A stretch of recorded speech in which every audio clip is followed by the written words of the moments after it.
जीना यहाँ जरा हट के जरा बच के ये है बॉम्बे मेरी जान. The evergreen melodious song of Mohammed Rafi and Geeta Dutt from the 1955 hit Hindi movie CID reverberates in my mind and my association with the city that is known as Mumbai.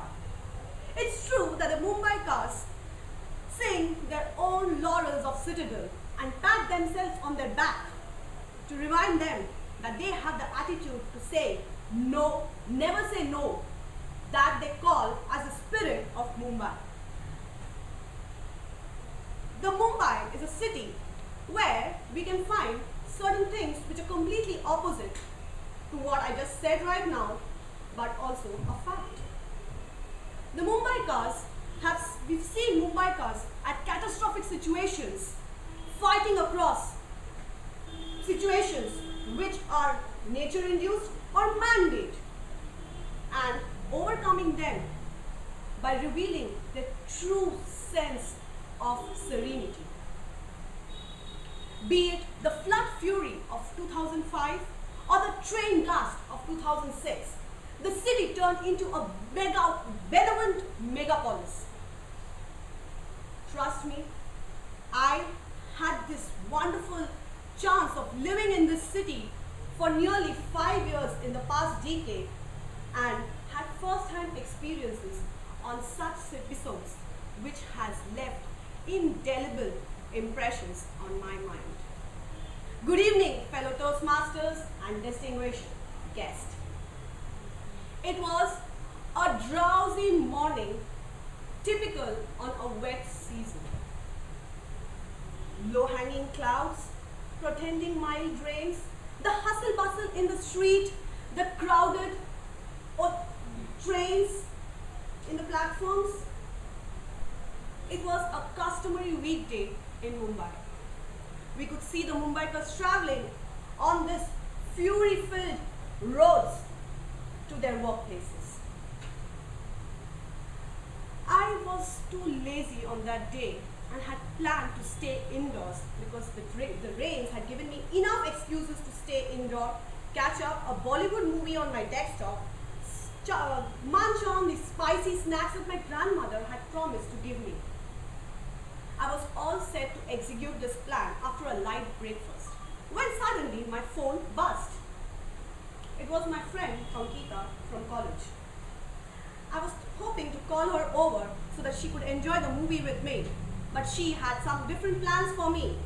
She had called in to inform me that we had to be in college immediately for a computer lab class. I thought to myself, oh Lord, why today? I had no choice but to just rush down these roads with a hand filled up with books, catch the next train and reach my college. The classes were on.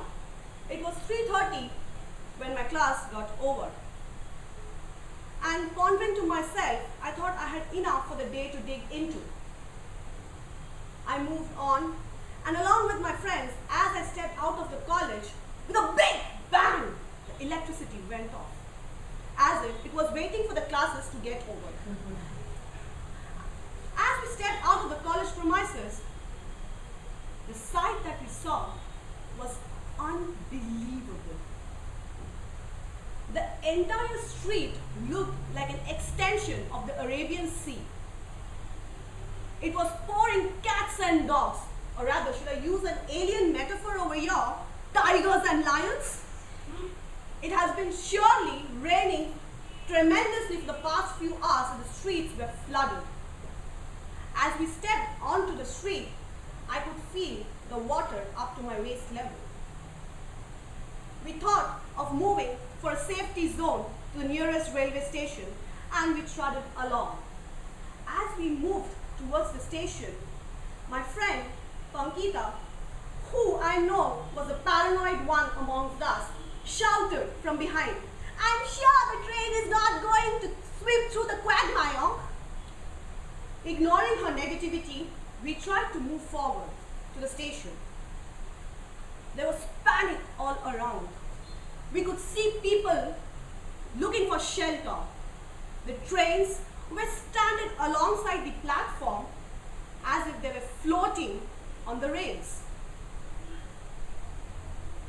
We were panic stricken. We had to fathom out a way so that we could get back home.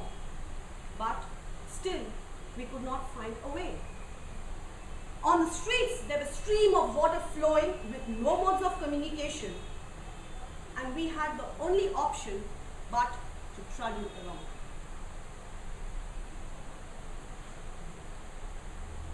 There was a situation where I had no choice but to depend on my friends and walk the entire stretch. It was still pouring heavily. The scene around us seemed like there was sheets of water that resembled vast lakes. There was fallen branches of tree. We could see marooned two-wheelers, submerged four-wheelers, stranded, crowded people. There were people looking for a way to get back home, but still there was not a clue how they could reach. The mobile connections were off evidently because of excessive usage. The last time I could connect was to my father. He told me that in Bandra Kurla complex the situation was even worse. There was thousands of people on the streets, all looking and floating towards their own destinations.